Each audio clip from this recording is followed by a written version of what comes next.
Hello guys, welcome back to my YouTube channel.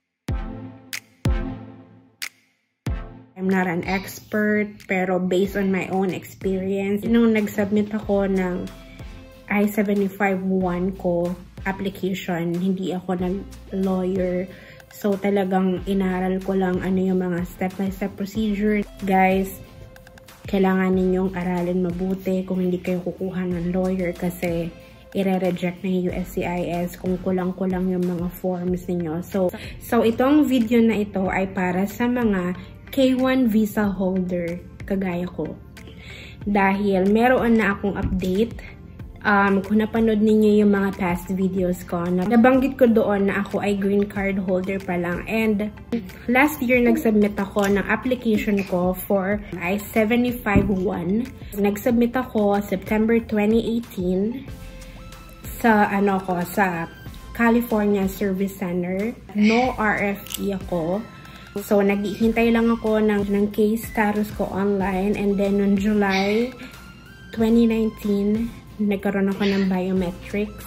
And ang tagal, July to October, ganun katagal, naghihintay ako ano ba yung susunod na process or step.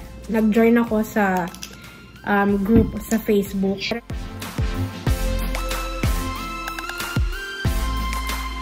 Yung mga kasabayan ko, halos lahat natatanggap na nila yung kanilang green card. And ako, positive naman ako dahil so far, wala naman ako na-receive na kahit na anong letter from USCIS. Nag-check ako ng aking case online. Lumabas na yung ito, flash ko.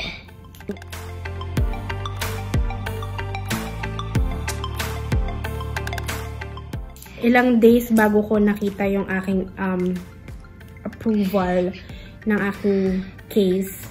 Dumating na siya via mail. So, ang timeline ko ng process ng I-75-1 is 1 year and 1 month. Halika, buksan natin kung ano ang laman. Hindi ko ipapakita yung important details. Siyempre, mahalaga yun. So guys, meron na akong 10-year green card dito sa US. And then, pwede na tayo mag-apply for citizenship. Let's work on this. So, yun na.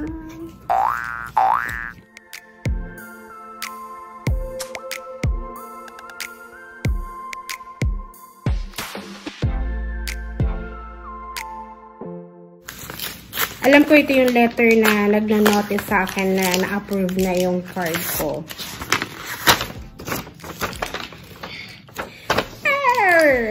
Sabi, congratulations, USCIS approved your request to remove the conditions on your permanent resident status.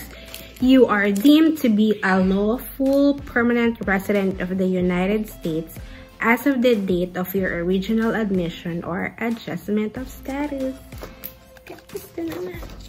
And then, ito yung, I think this is the card. Kasi meron ako na-feel. Anak. Oh, wait lang, anak.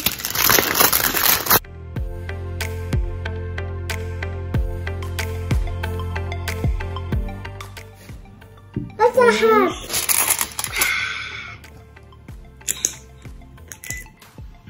Ito yung packet na makukuha ninyo sa mail.